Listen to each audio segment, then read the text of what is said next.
Hello all YouTubers, I am the Weather Dude. Welcome back to my YouTube channel. Thank you all for tuning back into this weather presentation for June 18th, 2020. Before I get on with today's video, however, I would ask that you please do subscribe because sadly, tons of my watch time has been coming from unsubscribed viewers. We are on our way to our next goal of 600 subscribers, and thank you guys so much, by the way, for 500 subscribers. Let's get to our next goal of 600 subscribers, alright? So please do subscribe, and also, this applies to every single one of you, please watch the whole video as well as liking and sharing the video. Thank you. Now let's get on with today's video.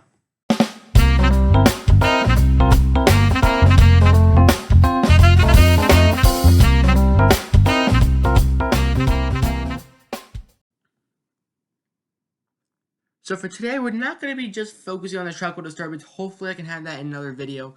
But today we're going to be talking about why the Eastern Pacific might be increasing tropical activity because of this disturbance and potentially more disturbances in the future. All right, so let's get right into it here. So sea surface temperature anomalies here are above average depending on where you are. Obviously to the south, near the equator, where we're having that developing La Nina, those ocean temperatures are so far below average here.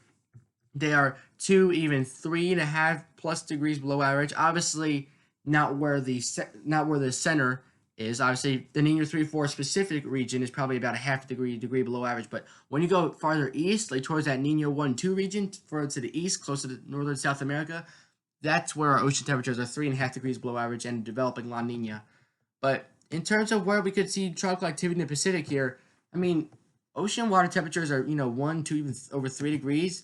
Near 3 degrees above average, and that's Celsius, so obviously it's near 5 or 6 degrees above average Fahrenheit. But it really doesn't matter in terms of ocean temperatures because either way, this region is pretty much above 80 degrees anyway, so I don't think we're going to have to worry about that. But when you look closer to Mexico or Central America and where these systems could develop here, 29, 30 degrees Celsius, although we've seen warmer, 29 to 30 degrees Celsius is like near the upper 80s, so I'd say that's some pretty warm water. Now, a lot of these maps from Track the Tropics here, I usually use when I track the Atlantic Ocean. So a lot of the focus on these maps might be over the Atlantic Ocean. Just try to look towards the left of your screen. You'll be able to see the Pacific Ocean better. If you look to your left here where the Pacific Ocean is, we do have highly favorable areas of development according to the Tropical Intensity Index here. So our orange and red, that's what we're looking for. We have deep areas of red, highly favorable conditions for development here. And in terms of dry air, again, looking to your left, you can see, by the way, real quick, look at all this dry air. It's advancing to the west. I mean, that's so much dry air. I've really never seen anything like it, actually. I mean, that's a lot. And we know that it prohibits hurricane development. All right, but that is some crazy area of dry air coming off Africa there. But, I mean, it's building up all of its dry air and it's spewing it out. So another wave of dry air there. But when we look near Mexico and Central America, there's just not much dry air to be seen at all, actually. Not even any areas of yellow, even weak dry air. It's just no dry air really present near the Central American and Mexican coastline and just south of there. We really don't have any dry air to prohibit the hurricane development. Now, in terms of the satellite loop right now, all right, let me just slow it down a little bit.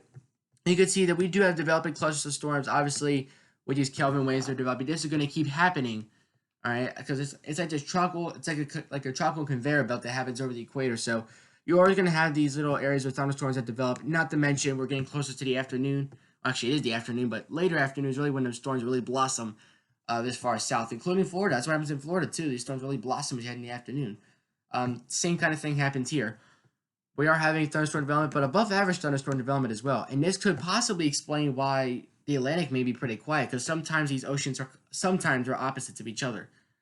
All right, so if we look here, here is probably the storm we're watching here, sitting right there, the little lower. The National Hurricane Center is watching for a 20% chance of development.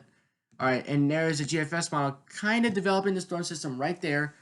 All right, but obviously it's not just that system we're focusing on today.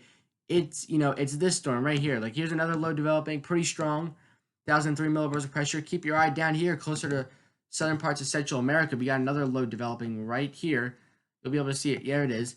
So the other one gets really compact and starts to get really tiny. And here comes another low, 981 millibars of pressure, looking really intense here.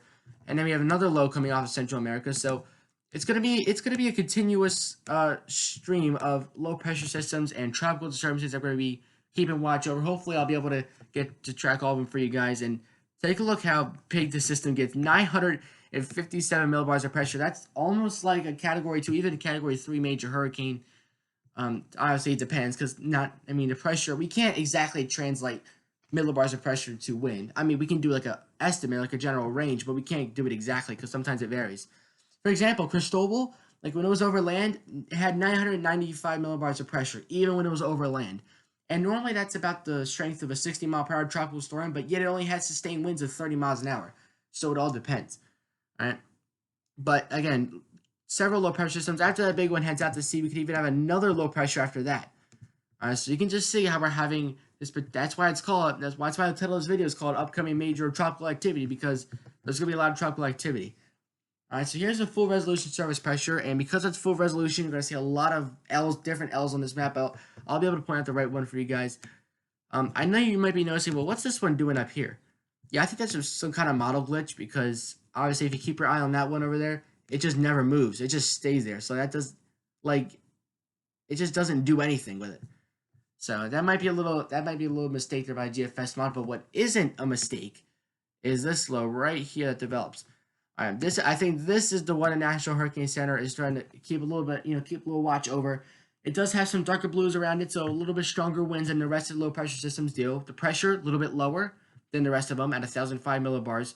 All right, but that's just one of many low pressure systems that we're going to be seeing here. Here, anywhere in the green, that's your tropical storm. So there's one tropical storm forms right there, according to the GFS model. Here's our next low pressure system that developed into a tropical storm, according to the GFS model. All right, and then that's the one that grows into possibly a really large, or well, not large, but a really strong hurricane. Possibly, that's possible. I didn't say it was, quite likely yet. All right, and then another low pressure system had trouble starting to get off the coast of Central America, but there it is right there with 1,005 millibars of pressure. So a lot of different surface lows that we're going to have to be watching here. 3-4 surface lows plus developing over a period of a couple weeks. So this is a cyclonic vorticity, but this is the map that I used to use and I kind of forgot about. Luckily, I've been starting to use it now for a little while. And what this is the cyclonic vorticity. So it's basically like a 3-in-1 combo map. So I'll explain it here. This is a GFS model still, by the way, and those colors on the map, the greens, the yellows, and the reds, that's like your cyclonic vorticity, right? We know what that is. That's like the cyclonic energy that the hurricane has. What the lines are here, not the little pointy ones, that's the wind, but I'll get to that one. But I'm talking about these lines. This is like your 500 millibar heights right here. So this is kind of like a high pressure system maybe here, possibly. All right, and then what those little, I don't know, the little sticks right here, that's like those are your 200 millibar winds, meaning that's kind of like representing your wind shear. All right, so it's kind of like a good 3-in-1 combo map here. All right, let's go out to 84 hours right here. All right, it's a little strung out, but you can see it's kind of circular. There's your little low right there. And here's your energy strung around it. All right. That's your low pressure system, and you can just see the cyclonic energy that we're having around it. But it's not too much. But that's the one that National Hurricane Center was starting to watch here. And then this is where it gets interesting.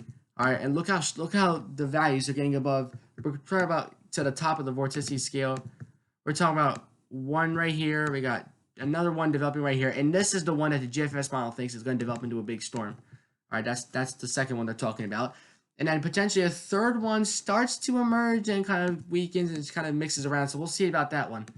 But because of this pattern that we're having, these above average waters, we're not in too much of a hurry to get to La Nina, although we're getting there pretty fast. But if we can hold off of La Nina for a little while, we can still have some activity in the Pacific, even with a neutral phase. All right, even with an ENS to neutral. For now, at least over the next 5-7 days, the wind shear will be only average to maybe, and then maybe we'll start to get a bit above average. We'll start to get a little bit more wind shear, but that's not until later June into July. All right, so that's a little bit far out in time here.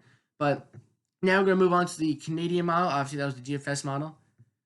All right, so here's the low pressure system. Same one right here the NHC was watching. Here's your kind of rain around. It doesn't look too organized by any means, but that fits in the zone. So that's the zone National Hurricane Center was starting to watch. You can see, like the GFS, here's one storm that develops right here. Obviously, this only goes out 10 days, not 16 like the GFS does, but there's one system developing right by Mexico, and that's a pretty strong storm to move towards the Baja. Could even send some moisture to the southwest, which really needs it. All right, if it gets far north enough. By the way, I did do a wildfire video. If you guys want to check that out in the top right corner of your screen, I talk about the wildfires in the southwest U.S. But if we can get some moisture up there from this little low, if it even does develop, that would be nice. We got another low pressure here, another low pressure here. This is just a tropical conveyor belt that we always have over the equator. This is what usually happens this time of year. All right, it's even been happening for a couple months now. All right, so here's your surface winds. All right, well, so here's the one that NHC was keeping our eye on for a little bit right here. Not too much in the way of wind, but what does happen further out in time, that could possibly develop. Here's your tropical storm here. Here's our next low starting to exit South America, starting to get into Central America, making its way over to the Pacific Ocean here. All right, so there it is. There's your next low, a little weak for now. Then another low developing right by Central America. All right, so these are little low pressure systems that we're keeping our eye on, and this is why tropical activity could be increasing. And here we go. All right, let's take a look at that cyclonic vorticity values right here. All right, so here's your 500 millibar heights. We're starting to see maybe a blocking high to the north. And I mean, here's your little low pressure system, and that could cause it to get steered west and really block that moisture from coming into the southern U.S. and the southwest, and that's not good. All right, that's what we don't want. And then here's your high pressure system kind of developing right here, and you can see right the 596. This is why I like looking at this map. And here's your blocking high. All right, kind of keeping these storms suppressed off to the south, kind of keeping them over the ocean, steering them towards Hawaii. And say it was hitting Hawaii, so it was steering towards Hawaii. I mean, maybe that high could start to weaken a little bit, but I mean, still that high is kind of holding its place here. And these systems that will track near where that blocking high is, just to the south of it. Obviously, you can't track right over it because the high is kind of blocking it for now. We do have some wind shear. All right, not much, which obviously, again, wind shear prohibits hurricane development, so obviously we want less of it if you want a hurricane to develop. We do have a little pocket of average to a little bit below average wind shear, but as we hit to the end of June into July, at least according to the GFS and the GEM model data, that we could be seeing a little bit more wind shear kick in. Obviously, that would be good for blocking those hurricanes. We do have at least according to the NCEP, FNMOC, and the GEM model, the European model, all these ensemble tracks here do indicate a 30 to 40% chance of development just east to where the National Hurricane Center was starting to watch. All right, so there's your little region right there. All right, here is the 120 to 2, so this is the 5 to 10 day outlook. And again, 30 to 40% chance of development right there in the Eastern Pacific right there. And then maybe even some higher development from future low pressure systems 5 to 10 days out. We could even be talking about 50 to 60% chance of development right here. All right, so this is something we have to keep our eyes on. This is why this video was about upcoming tropical activity for the Eastern Pacific, not just, not just one little disturbance. We're talking about potentially several low pressure systems that come that could develop into full-blown tropical cyclones. So we're going to have to watch this, keep you guys updated. Thank you guys for watching. I am the Weather Dude, signing off. Till next time. Catch you guys next video.